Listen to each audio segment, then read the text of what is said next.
We are back tonight with a sharp detour and a dramatic change of heart for the man who once identified as a Korean woman and underwent 32 plastic surgeries along the way. Tonight, in part 2 of our interview, social media influencer Ollie London tells us the rest of his story, including what happened when God stepped in. I mean, you just really recently detransitioned, and you said you had a sort of a moment of reckoning in a Catholic church. Tell us about that and how God changed your life. So I was at a point in my life where I was extremely lost. I was feeling, very sad about what I've done to myself. I was looking at myself in the mirror and I'm thinking, what have I actually become? What's happened to the real Ollie that was inside of me, Because I felt like the old me was dead. I didn't recognize that person when I look at old pictures, and I thought, why have I done this to myself? And then I was walking home one day and I saw people filing into a church. They were all smartly dressed. They were all in good spirits. I saw them walking into the church, so I thought, I got curious and I thought, let me go inside. I've always been curious about Christianity. I sat inside, I watched the service, I sang along with some of the hymns, and I just found it was a very welcoming place. All the people there were friendly, they were happy, they seemed like they're in a good place in life, and I thought, maybe I can be like that too. Maybe I can find this happiness. And then after the service, the priest actually approached me. We had a conversation. They offered me a Bible, and they made me feel welcome, and they said I was welcome back anytime.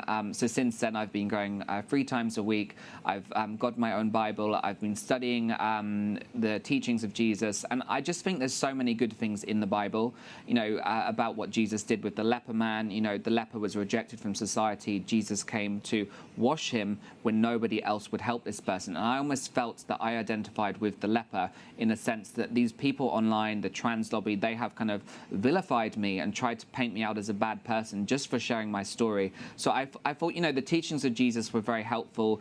It's all about spreading love and kindness. And, Christian people have given me so much love over the past month. And I do want to get baptized very soon and, become fully Christian.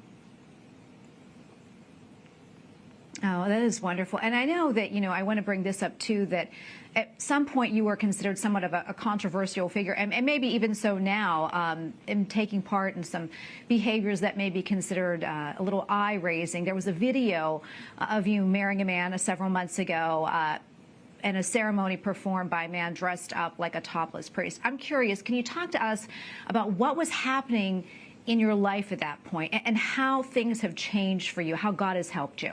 Well, firstly, I want to apologize for any of my past behaviors, because I really was a lost person. I felt like I was battling demons inside.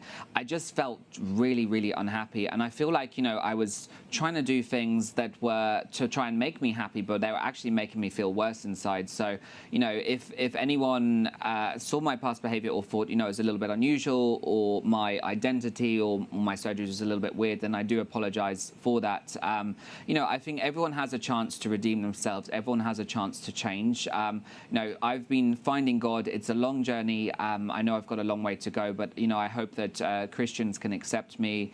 And what would you say to those who may be going through struggles right now like you went through? I would just say, be strong, stay true to yourself. Don't do anything you're going to regret. This would be my message to teenagers. Don't go through these surgeries, don't take these puberty blockers, don't go through hormone replacement therapy, because it's extremely harmful. And the vast majority of people that do this from a young age are going to live to regret it. They're going to be on medication for their whole life. In some cases, they will have serious illnesses, bone tissue issues. So I would just say, please, please, please don't be doing this as a kid.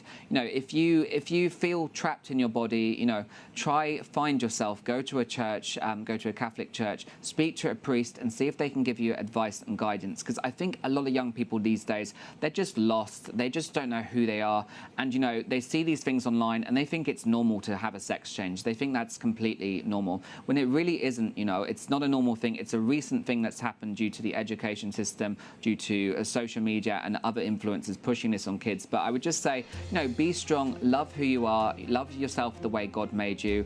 Don't be going under these changes. Just be happy and find love within yourself.